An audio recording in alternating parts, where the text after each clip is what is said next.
Today on With the First Pick, we're talking round one trades we'd love to see on Thursday night. Some under-the-radar sleepers you need to know now that we're just 2 days out from the 2025 NFL Draft. And then we'll play a little game of too high or too low. The betting markets have their over-unders on where they think some of the biggest names in this draft class will go off the board. We'll see if that feels too rich or maybe not rich enough, so hang around for that. I'm Ryan Wilson. That's Emory Hunt. And Mr. Chris Trapasso. And in case you missed it, we have exactly 2 days until the 2025 NFL Draft, which sounds crazy to say out loud. All right, guys, let's get to it. First up, some trades we'd love to see on draft night. I'll start things off. I think mine's pretty exciting. The Browns, currently picked number 2 overall. I'm going to have them taking Travis Hunter. I'm not overthinking it, guys. But what I'm going to do, I'm going to steal Emory's thunder here because Emory won't quit talking about Shedeur Sanders. So I'm going to get the Browns Shedeur Sanders as well, Emory. And I'm going to have them trade pick 67 to come back up to pick 20. Which means they're going to leapfrog by one spot the Pittsburgh Steelers, who pick at pick 21, and they're going to get Travis Hunter at 2, and they're going to get Travis Hunter's throwing mate, Shedeur Sanders, at pick 20, 2 for 1. And Emory, I'll start with you because you've been driving the Shedeur Sanders train for a while. If the knock on Shedeur has been, well, we don't know what he looks like not throwing to Shedeur Sanders to Travis Hunter, why not have him throw to Travis Hunter at the next level? Because we know what that looks like all day long. Right. I've heard a new one, too. It's like, man, I don't know if he could throw in cold weather. Like, man, Colorado was right next to Florida. I didn't know that, man. It was crazy how people just create things. But here's the thing, Ryan. I was thinking about this the other day. And I was trying to think back to how the Texans were able to pull that off, that exact scenario where they went from 2 and then jumped back up to 3.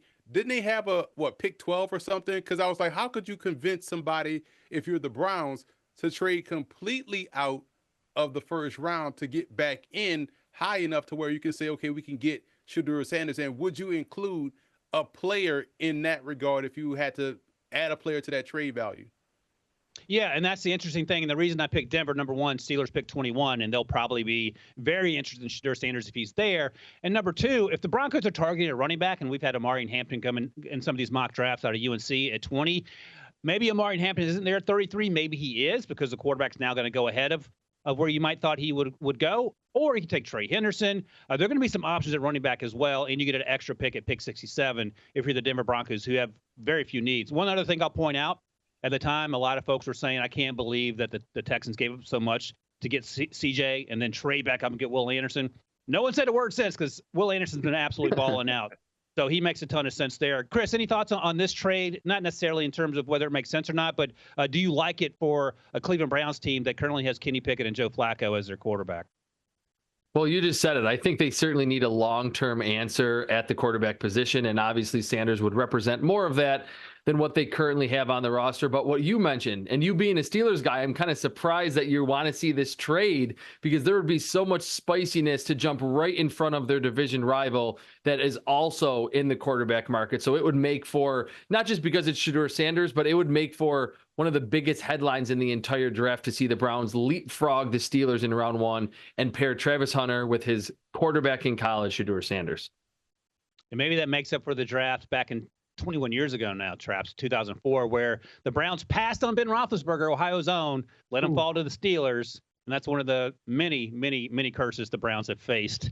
It feels like during their return to the NFL when they came back in 1999. All right, Emory, you're up, and you have the Jets moving down. They currently pick 7th. They're going to number 10 to take Tyler Warren. What's interesting about this is that I've heard they like Tyler Warren at 7. You think there's an opportunity for him to be there 3 spots later. And I'll ask this on the other end: who might the Bears target if they're moving up from 10? Therein lies the rub right there, Ryan, because my whole thought process with this trade was, okay, if the Jets like Tyler Warren, and the only other closest threat to take a tight end, in my opinion, would be the Indianapolis Colts. But we know there's a lot of teams that want that running back, that want that Ashton Genty, and maybe, I was about to say Oakland, maybe the Las Vegas Raiders takes him at 6. We've now heard Jacksonville may be interested in the running back at 5. So to me, if you're the Jets, you can kind of get down a little bit, still get your guy while picking up some future assets in other rounds to continue to stockpile the depth along the roster. So this would be one of those shrewd moves. Hey, Chicago probably goes up and gets Ashton Genty if they see Jacksonville and or the Raiders pass on him. So now they've leapfrogged perhaps the Cowboys to get the top back in the draft. And if you're the Jets, you at least are able to secure some assets in case you have to move right back up from 10 to whatever to take Tyler Warren, just so you can get him before the Colts take him at 14. I'll be honest, Trap, sometimes we work with people that I like to call empty suits. Emory actually is making some sense in that suit. He is dressed up, and he's actually making sense. And that's the other thing. I don't think enough people are talking about this, and I'm glad Emory brought it up. Don't be surprised if Ben Johnson is in on the Ashton Jeanty business for all the reasons that we saw Jahmyr Gibbs in Detroit. And the other part of that is, I think Emory's exactly right. I think the Jets like them some Tyler Warren. And I'll ask you this, Traps. Is Tyler Warren at 7 and or 10? Is that too high? Last year, Brock Bowers went 13. In part, he got pushed down, but he might actually be one of the best players in the NFL already. Yeah, I think it would be too high at 7, but I love Emory's idea for the Jets to move back, get those extra assets, especially new GM, new head coach. And I like the Justin Fields acquisition because it didn't cost a ton to bring him in, but I don't know if he's the long-term answer. But we have to remember that in Chicago, probably the most stable receiving threat in the Justin Fields era was probably Cole Kmet. So I would love to give Justin Fields a tight end prospect, but get those extra picks. I would be a lot better, just feel better about picking Tyler Warren after a trade back, because I don't think he's quite the separator that Brock Bowers was last year. Yeah, and if we were doing a redraft, it feels like Brock Bowers would probably be a top 5 pick after, or maybe pick 7 after the run on the quarterbacks go there, because he's blown everyone's mind. And that's one of the things you have to sort of figure out, right? A lot of times these athletic tight ends go in round 1, and it's the tight ends that go on day 2 and sometimes day 3 that outperform them for whatever reason. But Tyler Warren, Colston Loveland, and Emory mentioned the Colts, and a tight end feels like a marriage in the middle of round 1 as well. So I wonder if that would necessitate the Colts thinking about moving up. Should Tyler Warren go somewhere between 7 and 10? So that's something else we have to sort out. But for now, Chris, coming to you, because your pick also involves the Bears at 10, but you have the 49ers moving up a whopping 1 spot for Mason Graham. Now, I do wonder if Mason Graham falls. I think there's an opportunity for him to fall past 5, and we've sort of talked a lot about Mason Graham going to the Jaguars at 5. I feel like that probably isn't going to happen, so there's an opportunity for him to slip a little bit. I'll ask you this, Traps. Do you think that the Bears would consider Mason Graham at 10 because of his ability to rush the passer, and we know how good he is against the run, or would it make more sense for them to move down 1 spot, give whatever 4th, 5th round pick, whatever it is? Because the 49ers certainly could use a Mason Graham in their life. Yeah, I think the Bears would think about it, but they did bring in Grady Jarrett in free agency, who obviously is a little long in the tooth, and Mason Graham would represent the future. But what you mentioned, trading back 1 spot, and really for the 49ers, anywhere inside the top 10 to move from 11 to get Mason Graham, I think should be something that is near the top of the priority list for San Francisco. They lost Javon Hargrave in free agency. They don't have Malik Collins anymore. You have Nick Bosa in the prime of his career on the edge. He loses his running mate, Leonard Floyd. So this is a 49ers defense that has lost a lot of pieces this offseason. And to me, Mason Graham is the best defensive tackle in the class. He's a consensus top defensive tackle. The pass rush ability is there. He's great against the run. Multiple years of high-level production, not just in the Big Ten, but as we saw Michigan 2 years ago win the national title, was making big plays in the college football playoff. I think this is a team that likes to be good in the trenches on both sides of the ball, like Philadelphia, and Mason Graham would help this team that has 12 picks in this draft to move up to get someone in Mason Graham, who's an elite level prospect. And those 12 picks, usually we say they're going to trade a bunch of those things, but they've moved on from so many people. They may use double-digit draft picks by the time this is all said and done. Hey, Emory, are we overthinking the Mason Graham thing? He's not Quinnen Williams to me. He has shortish arms if you do the measurables thing. But I want to get your thoughts on whether should he just go at 5 and not get cute, or does it make sense for that he might slip a spot or 2? Hey, good football players, size is not a skill. I don't care how tall, short, long your arms are. Are you playing ball? Are you winning? The question I would have, Chris, I know we're short on time, would be who's a team that the 49ers would be afraid of to go up that 1 spot to make sure they get Mason Graham? Well, really, it would be anywhere inside the top 10. If he slips past the Jaguars at 5, I would be fine with the 49ers parting with one of those later round picks, whether it's a 4th rounder or packaging some picks. So it doesn't necessarily just have to be the Bears. Anywhere inside the top 10 to make sure, just say, hey, we want this elite defensive tackle prospect on our defense. Love it. Love to hear it. All right, let's take a quick break. When we come back, we're going to talk about some sleepers. I got some questions for Emory, as I typically do, about his list. Traps, I sort of like your list. My list is probably going to be the best, but we'll talk about that right after the break.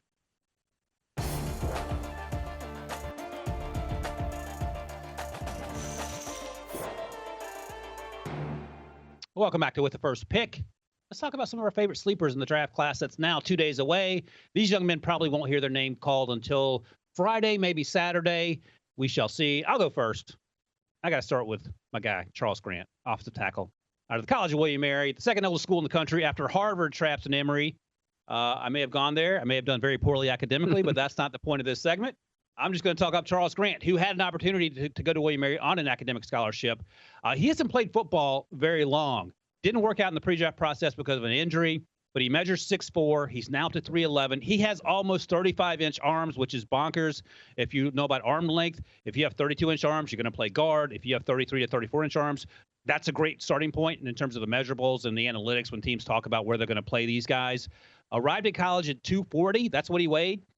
He played at 278 or so last year, so he's gained some weight. He was a wrestler, so he has that in his background, and started playing football his junior year of high school. I think he's going to go on day 2. The question is how high. He's going to be a developmental guy. Last year we talked about Kieran Amagaji out of Yale being a developmental athlete for the Chicago Bears. I think Charles is further along. He has an opportunity to be a much better player, and this kid loves football. It's funny. Sometimes you talk to teams and they're worried about a kid being too smart or having too many interests outside of football. Maybe that's the case with Charles Grant. He is definitely too smart. I like my players to be well-rounded. I think we're overthinking this with Charles Grant. So I love the idea of him going. I would take him in the second round and have that opportunity to start him in 2026. But we'll see what ultimately happens 2 or 3 days from now for Charles Grant. Shout out to the College of William & Mary. Next up, though, J.J. Pegues. He's listed as a defensive tackle out of Ole Miss. Played at Auburn the first 2 years. He was a tight end, and he moved to the defensive side of the ball in 2021. But Emory and Traps, you guys know this as well. He was used plenty on offense for Lane Kiffin. He ran the Wildcat. He was used as a fullback. He scored 7 touchdowns last year, not defensive touchdowns. He scored 7 touchdowns as a running back with the ball in his hands. He also had 4 sacks. He is juiced up as a defensive lineman. They lined him up everywhere from inside all the way out to 7 technique. And the question is, where do you play him at the next level? Sort of the Travis Hunter question, but add 150 pounds. I think you play him along the defensive line, and then you use him in that Patrick Ricard role. But he's an upgraded version of Patrick Ricard, even Kyle Juszczyk if you want, as a runner, because of the versatility he offers. And I joke all the time that Ole Miss defense was so good that team should have gone undefeated just on the defensive side of the ball. But they didn't. That's okay. But J.J. Pegues is a young man that I grew to love during the draft process for his versatility, and to watch someone who weighed 309 run the ball like he was 209. That was certainly fun. All right, Emory, you're up. My 2 guys are definitely getting drafted.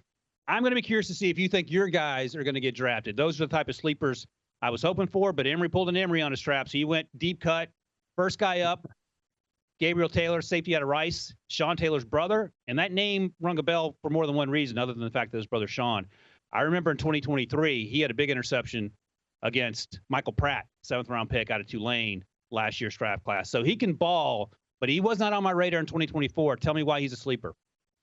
Because of those same ball skills you talked about. I have him as a combo safety, my number 4 combo safety in this class. He tested well at his pro day, ran well, all of those things that you want to see athletically. And the football awareness is crazy. The spatial awareness he has for the position, that can play either safety spot, can dip down and play down in the slot and cover receivers. He's a very good open field tackler. So he's checking all of those boxes you want to see from a defensive back, on top of the fact that he has the pedigree. This is a draft for not only, father-son combinations, but also siblings, because Michael Love, the wide receiver out of Long Island, his brother Julian Love, is one of the top safeties in the NFL right now. So there you see some brotherly love here as well with Gabe Taylor. I like his ability. You watch Rice's defense and you watch him just ping pong around the defense, making play after play. So I think he's one of those guys that could hear his name called on day 3. The last one is one that has been garnering a lot of buzz amongst the scouting circles.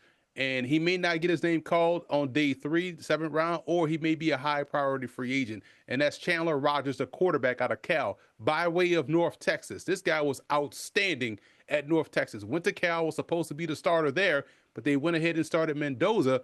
But he was quietly bubbling behind the scenes, did a great job being a good teammate, but also played well when he got out there. I called the game down at the Tropical Bowl. He was down there all week long in front of pro scouts. Looked great on the move, throwing well on the move. The touch, timing, anticipation. Had a great Tropical Bowl game, which was in a pouring rainstorm. How do I know? press box was on top of the roof, and I'm out there in the rain calling this ball game. But you like that he also went to the 49ers local day, tore it up there, ran 4.5, jumped 36 in the vertical. Quiet as kept. One of those underrated players we can either hear called in round 7 or be one of those first high priority free agents at the position. Yeah, shout out to North Texas, too. Our Haley Sutton played soccer there. We were there for the Shrine Bowl. And, Emory, if I had to guess, you wore your rubber waterproof suit on top of the stadium. Is that right? Oh, and that's, when I'm on the All-Star game circuit, it is straight sweats, Asics, and polos. That's all you getting out of me. You had your Hawaiian shirt on? That's the Hula Bowl, not at the Tropical Bowl. Okay, I got those mixed up. All right, Traps, you're up. And I thought no one loved Jack Bech more than me, and Emory likes him too. He's a Louisiana kid, LSU transfer. But Emory, Traps said, hold my beer, because he had him as a potential top 10 pick, and Traps is what he would do mock draft, and that's full on April Traps there. So tell me about Jack Bech, LSU transfer, now at TCU. Well, you're absolutely right. This segment is not long enough for how long I could rant about my love for Jack Bech as a prospect. I love the fact that going back to 2021, he is at LSU with Malik Neighbors and Brian Thomas Jr., all freshmen. Jack Bech led that team in catches. Transfers to TCU, does not have good quarterback play this past season. Over 60 catches, over 1,100 yards. I love how rugged and powerful he is after the catch. Forced a lot of missed tackles in those 2 seasons at TCU. And he catches everything. 4 drops on 200 career targets in college. He's not a dynamic mover. He's not going to move like Malik Neighbors or Brian Thomas down the football field, but there's route running nuance and subtlety to his game. Kind of reminds me of Puka Nacua, because he can make those difficult grabs near the sideline and in traffic, can use him in the slot, use him on the perimeter, had a great Senior Bowl week. He, to me, is someone that we're going to look back upon and say he should have been a first-round pick in this draft. And how about this for the Emory Hunt trivia to tie it all together, right? His dad, I believe, Brett Bech, was an outstanding wide receiver for LSU, caught passes from Jamie Howard, whose son, Walker Howard, was at LSU. So it's a family affair down there, man. Amazing. Everyone knows everyone in Louisiana, Emory. I've said that, and you've confirmed as much. Yeah, man, Jack Bech balled out in Mobile. That was fun to watch. Got the game MVP on Saturday. And look, Puka Nacua sounds crazy, and maybe some folks might say lazy, but that's exactly who I saw. And Puka ran a 4.58 or whatever, and Puka is plenty fast. I think Jack Bech in the right system in the middle of the field, he is going to eat. He's basically a big tight end who moves like a wide receiver. And I'll just say this, like, if you put him on the Rams or the 49ers, he's going to get 800 yards year one. All right, next up for you, Traps, TJ Sanders. I just talked about the Ole Miss defense being amazing. This South Carolina defense was not far behind or equal to what we saw in Ole Miss. TJ Sanders, defensive tackle out of South Carolina. What do you like about this sleeper? I love the fact that he's a great up-the-field pass rusher. I mean, of the other defensive tackles in this class, guys who are going to be picked in front of him, Mason Graham, Walter Nolan, Derek Harmon, TJ Sanders' pressure rate in 4 seasons in the SEC at South Carolina was better than Graham's, better than Walter Nolan's, and the same as Derek Harmon's. And this class is so loaded that I think that's why we haven't talked about him a lot. Tested well in Indianapolis, a little over 6'3", just under 300 pounds with long arms. He's kind of the prototype size-wise for what teams want out of that 3 technique that's just going to get up the field, win with first step burst, and a pretty developed pass rush move arsenal. So I think TJ Sanders, someone that didn't hit the transfer portal, and you're right, was on a absolutely loaded South Carolina defense last season. It's just going to be a quality pro for the next decade in the NFL. Yeah, TJ Sanders, Kyle Kennard, Tonka Hemingway. Then they have Knight at the linebacker position. You have Nick Emmanwori, the safety, who has a chance to be a first-round pick. And the other thing I'll point out, we talked about the Jacksonville Jaguars at 5, maybe taking Mason Graham, maybe waiting to get a defensive lineman. To Traps' point, you can get TJ Sanders in the second round. There's going to be a ton of guys. Derek Harmon, you mentioned. Deion Walker, who played hurt last year, was a top 10 talent coming into the summer. Tyleek Williams. The list goes on and on. So that's also worth keeping in mind when you're watching the draft on Thursday night and you're wondering why a defensive lineman doesn't go early. Even to the 49ers, that could be a situation too, Traps, where maybe San Francisco waits. Yeah. But just keep in mind that this defensive line class is so incredibly deep that you can focus on offensive line and circle back. Completely opposite from what happened last year. All right, let's take a quick break. We're going to see if our buddy Josh Edwards joins us. If not, we're going to do some over-unders see where these guys are slated to go according to Vegas, and we're going to see if we like it or not like it so much. And we'll talk about that right after this.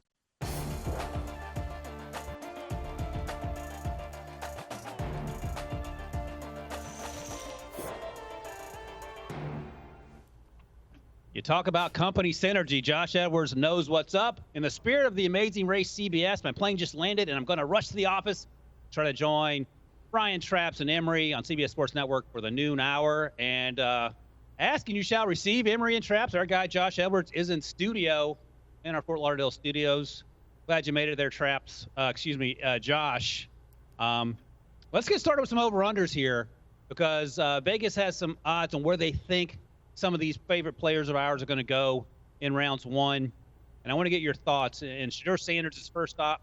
The draft prop, 8.5 is where he's going to go. So somewhere between pick 8, 9. The New Orleans Saints pick 9.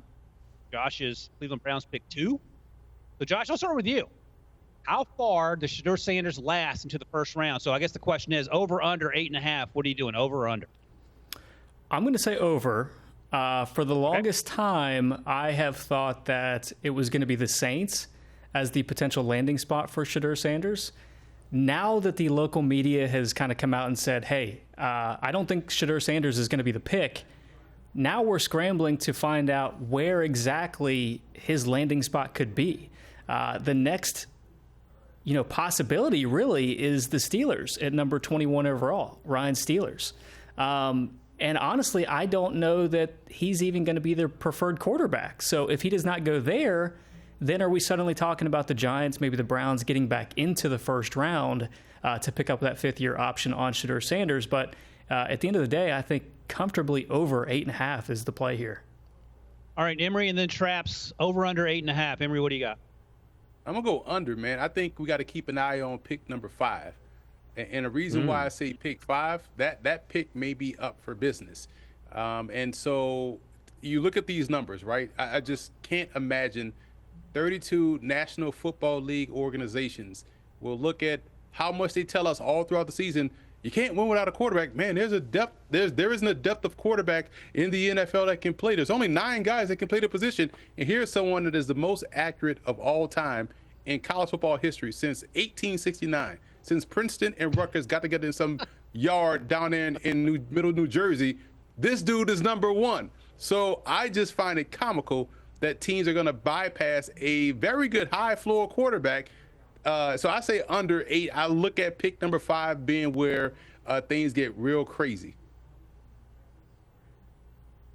Go ahead. Yeah, I'm going to go over. Yeah, I'm going to go over, although what Emory just laid out does bring up a really good point that the beginning of this pre-draft process, we all thought that Shedeur Sanders would be a top 5 to 7 pick. And it's almost like as the draft process continued on, we heard about maybe some not so good interviews at the combine. Now it feels like the overwhelming support is going to be for him going after the Saints at pick, or either at pick 9 or certainly over 8.5. So it is really fascinating without playing any football games.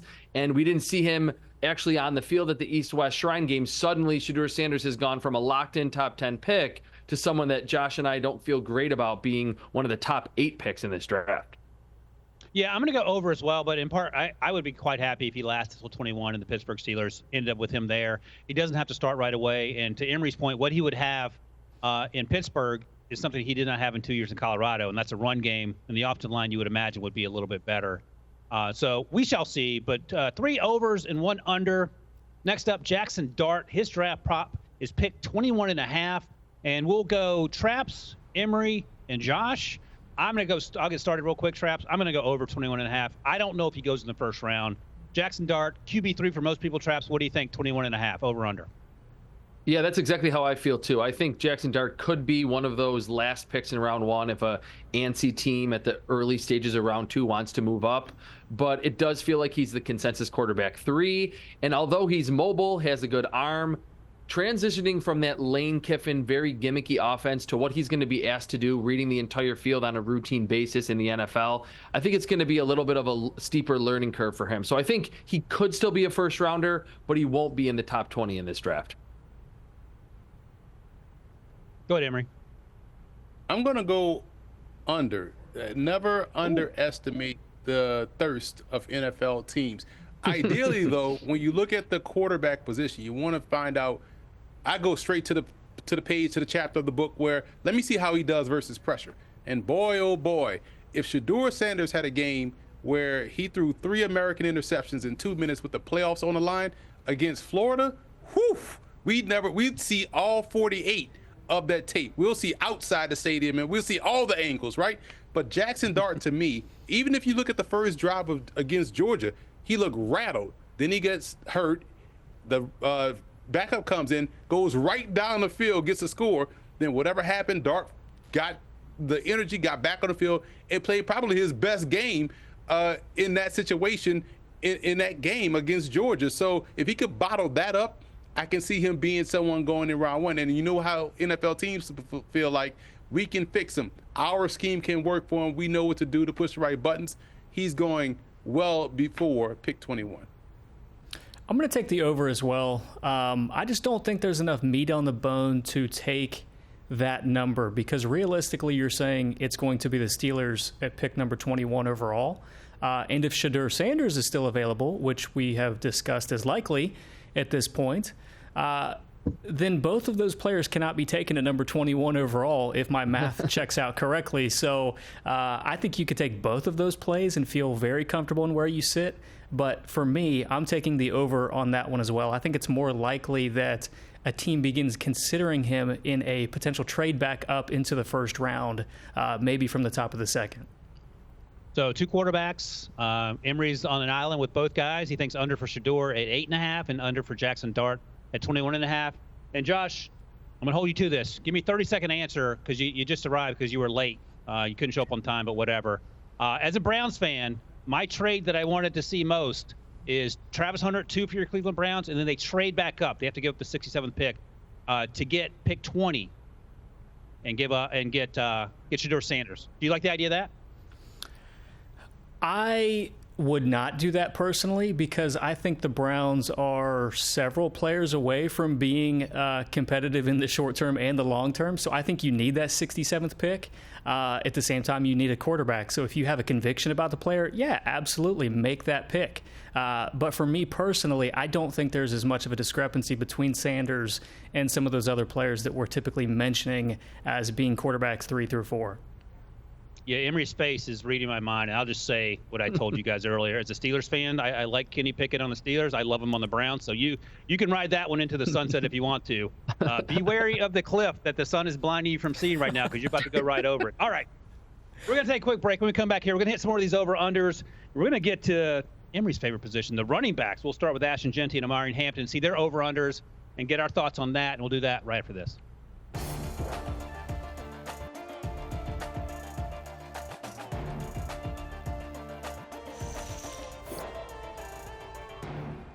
Welcome back to With the First Pick here. 2 days until the 2025 NFL Draft. Doing a little over-under the odds on some of these players, where they may go in the first round, whether we think it's too rich or not rich enough. Emory, I got to start with you because we're talking about God's position, the running back position. And Ashton Jeanty, Boise State running back, his over-under is 6.5. He'll get picked anywhere from pick 6 to pick 7, according to the Vegas odds here. Obviously, at pick 5, we have the Jacksonville Jaguars. Pick 6, we have the Las Vegas Raiders. So things get pretty saucy there. But here, I'll just offer you this, and then Emory, and then Josh, and then Traps follow. Pick 8, Bijan Robinson 2 years ago. Pick 12, Jahmyr Gibbs 2 years ago. Are we going to see Jeanty go potentially 2 or 3 picks higher than that? Over under 6.5. What do you got? Ryan, listen, and I'm glad you prefaced it with that because let's ask this question of backs that went in the top 10. So we talk about Bijan Robinson. We're going to throw Jahmyr Gibbs in this conversation. You have Ezekiel Elliott. You have Christian McCaffrey. You have Leonard Fournette. You have those backs. Would you take Ashton Jeanty over those backs as prospects? I wouldn't. Those backs are better prospects than Ashton Jeanty is. So I'm going to say over. I think we're now in the territory of overhyping Jeanty just a little bit. Very good back, first round back, my RB1.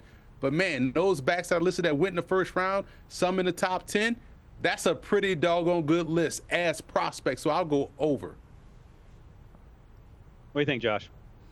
So for me, he's a top 5 player in this draft class. And in a draft class where I do not feel there are several blue chip players, I would feel more comfortable taking a player like Genty because I know what I'm getting. I'm getting a well-rounded player who's going to stand in pass protection. He's going to catch passes out of the backfield, and he's a dynamic runner. I'm not necessarily buying the Jacksonville at 5 talk right now, but I also have not moved off Raiders at 6. I still think that's the most likely landing spot for him. So for me personally, I'm taking the under 6.5. I'm going to also take the under, and I'm surprised that the former running back Emory Hunt didn't go under. Would love to see a running back be picked as early as maybe a top 5 selection. Would be a throwback to the 90s and the early 2000s. I think what Josh just said, though, is absolutely spot on, that this is a class, maybe more than others, that is devoid of those blue chip prospects, and Genty is one of them.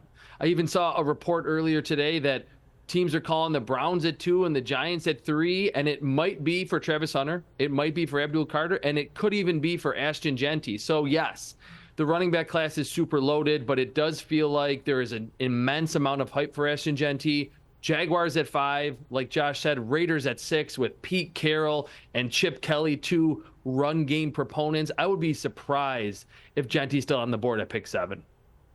I'm going under as well for the reasons that both Josh and Traps laid out. So 3 players in and 3 islands for Emory. He's all by himself. All right, Traps, I'm going to come to you on this one. This is another running back. Traps, Emory, then Josh. You guys can follow. Emory Hampton, and this prop makes a ton of sense, 20.5, because it picked 20. Who picks there? The Denver Broncos, who have also been rumored to be interested in Ashton Genty along with 31 other teams. Traps, Emory Hampton, over under, pick 20.5. I'm going to go over. I think that in general, yes, there's been a lot of buzz about Sean Payton and the Broncos wanting a running back.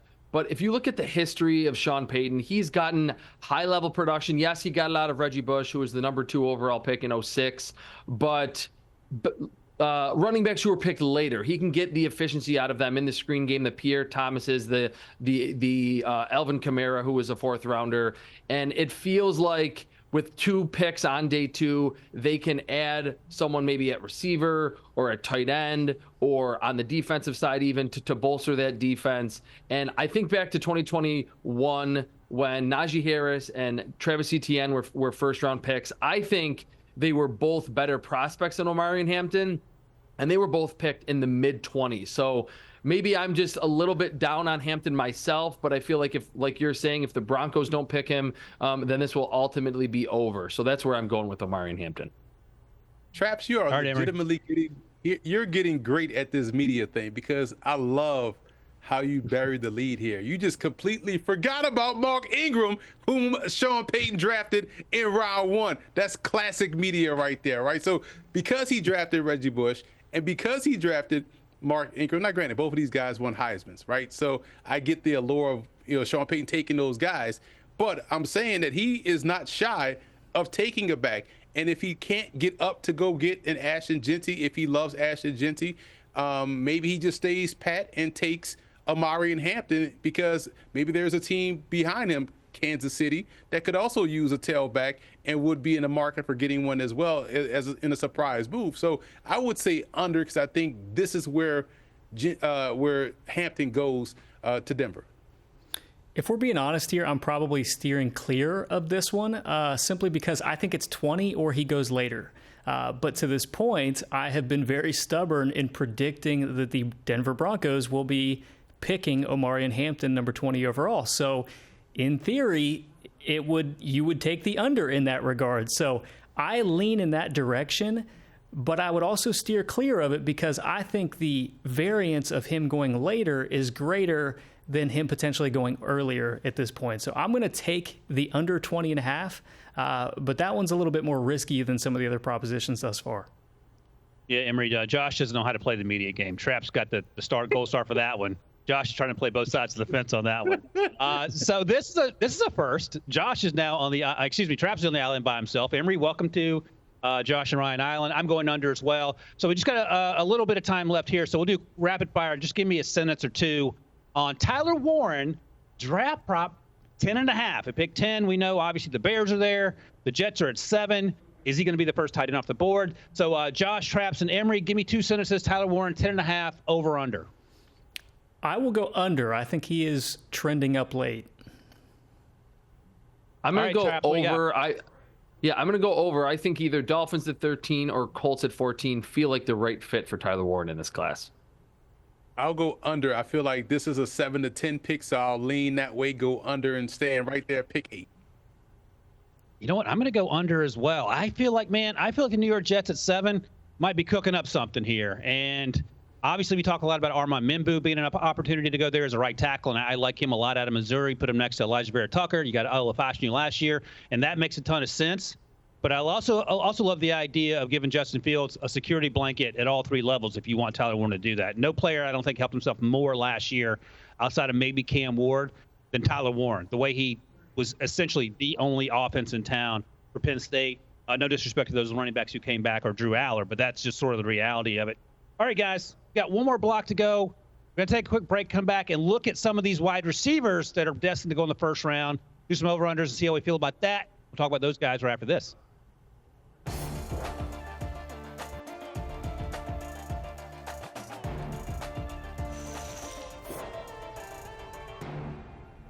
Welcome back to With the First Pick. 2 days out from the 2025 NFL Draft. Let's wrap this thing up, guys. One more round of over-unders. Let's talk about the wide receivers. Emory, Josh, and Traps. Let's start with Tetairoa McMillan. I saw someone in the media that had Tet McMillan as their 50th ranked player. That seems bold. I have him a little higher than that. The over-under, according to the odds, is 18.5. I'm banging the under if anyone cares. Emory, Josh, Traps, what do you think, Emory? 18.5 over-under for wide receiver Tet McMillan out of Arizona. Man, I'm taking an under quickly. And here's the spot I like. You look at 2 spots, really, and then right next to each other, 6 and 7. We could see the Raiders look at their receiving core and say, you know what? We could probably get one of the backs in this deep back class later. But, man, this is an elite prospect at wide receiver we can have here in Tetairoa McMillan with our new starting quarterback, Geno Smith. We can also look at the Jets and say, hey, we can get another outstanding outside receiver to pair with what we have in Garrett Wilson. So now we know Justin Fields. We talked about how he had great success with Cole Kmet. DJ Moore had his best season of his career with Justin Fields. So now you give Fields 2 legitimate number 1 options. This is, I don't know if this is like smoke, but man, this seems extremely disrespectful for Tetairoa McMillan. Yeah, I'm with Emory. I'm taking the under pretty comfortably. He's just too good of a player to be available at 19 overall, which is where he would need to be for the over to hit. It's a lot easier to find teams in the top half of the first round that need wide receivers than it is to find teams in the back half of the first round. You can look as high as number 5 to the Jaguars, 6 to the Raiders, 7 to the Jets. You've got the Cowboys in there. I don't think he falls any farther than the Cowboys because that's just, an awesome pairing there with CeeDee Lamb. So yeah, I'm taking the under here pretty comfortably. I'm going to jump off the island and I'm going to join everyone on this one, but under with Tet McMillan in that, like you guys mentioned, there are even options that would be very sensible and would not generate a lot of criticism inside the top 10. Like Josh just mentioned, I think the Cowboys to move CeeDee Lamb into the slot where he is the most productive, let Tetairoa McMillan be that classic boundary X receiver would be fantastic. Even the Dolphins, if they're planning ahead for the future at 13, giving Marvin Harrison a running mate, with the Cardinals at 16. Even the Seahawks that have a bunch of slot receivers, Cooper Kupp, Jackson Smith, and Jigba at 18 would make a lot of sense. So this is pretty surprising that over-under is 18.5. I'm with Emory and Josh on this one. All right, we're finally all on the same island. That's fun. Next up, the next receiver, Matthew Golden out of Texas, transferred from Houston, had a fantastic season. This is fun. And we'll do Traps, Emory, and Josh on this one. His over-under is also 18.5, Josh. I'm taking the under on that as well. I don't think he gets past 12. If he gets past the Cowboys, I don't think he gets past the Cardinals at 16. What do you think, over-under 18.5 for Matthew Golden? I'm going to take I'm going to start. Oh, yeah, go ahead, Josh. Sorry. Go ahead. I'm going to take the under there as well. I think the Seahawks at 18 is a good fit for Matthew Golden, his skill set, what he would bring to that room already with Cooper Kupp, Jackson Smith, and Jigba. He could go higher. I mean, we're talking about Tetairoa McMillan possibly going to, the Jets or the Jaguars. If the run on wide receivers happens earlier, then suddenly you're looking at teams that need wide receiver help and and you've got Matthew Golden sitting there on the board. So he could go to the Cowboys at number 12. If that's not a landing spot for Tetairoa McMillan, I think they're one to watch for the next wide receiver, which is Golden. Traps, you were correct. So, Ryan, Emory, you said... I was going to say, Josh did interrupt you. You were right to go first. That's a typical Browns fan. Go ahead. Traps and then Emory. No, Ryan, you were saying earlier that Cam Ward had such a great season in terms of his draft prospects, Tyler Warren as well. I think number 3 on that list would probably be Matthew Golden, and what we saw in the college football playoff, that he was just the focal point of that Texas team that made a deep run in the college football playoff. I think 16 to the Cardinals to be kind of a nice complementary piece to Marvin Harrison Jr. that can play inside and on the boundary, where we saw him make a lot of plays, contorting his body, getting his feet down near the sideline, would be a great fit and would help out Kyler Murray. So I'm also going under here. I think running 4.29, we haven't even mentioned that yet, will ultimately be the cherry on top for why Matthew Golden is one of the top 18 picks in this draft. Listen, without football being played, Jackson Dart and Matthew Golden have done a phenomenal job. Because yes. I'm going to go over. I will also say this. Golden has some of the best grace at the receiver position in the class. Like you guys talked about, where he's able to contort his body to make any catch. I look at Kansas City as a possible spot for a receiver as well. They have a lot of places they can go. I think this is where the market corrects itself, and we see this one kind of revert back to what people thought about these prospects in October, as opposed to, no football in February. So I'm going to go over here slightly for Matthew Golden. Well, we had team consensus once again, but Emory throws a wrench in those plans. All right, finally, with a couple minutes we have left here, Emeka Egbuka, professional wide receiver out of Ohio State. He might be the best route runner. He's one of the greatest kids in this draft class. His over-under is 25.5, and I feel like we're being disrespectful to Emeka Egbuka, although I'm going to go over because I don't know. So, Josh, I'll let you go first because you're going to interrupt anyway. Then Traps, then Emory. We got 90 seconds. What do you got? I'm going to go over, and I prefaced this earlier when I was saying that it's difficult to find teams that need help at wide receiver in the back half of the second round. So how about that for media, Ryan? I'm going with over for Emeka Egbuka, although I think he's a tremendous player. I think he would warrant consideration here, but I'm taking over.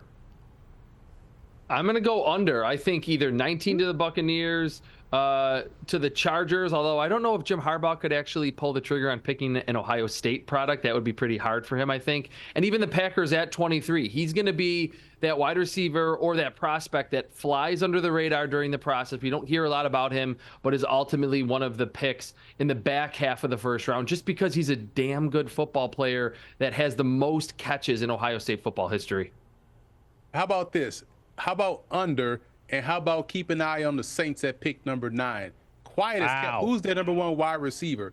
And if we're talking about Ohio State, guess who has a lineage of Ohio State number 1 wide receivers that they've drafted? Those New Orleans Saints. So I'll go under. Interesting. All right. Emory zigged when we zagged. Traps had a little zag in him as well.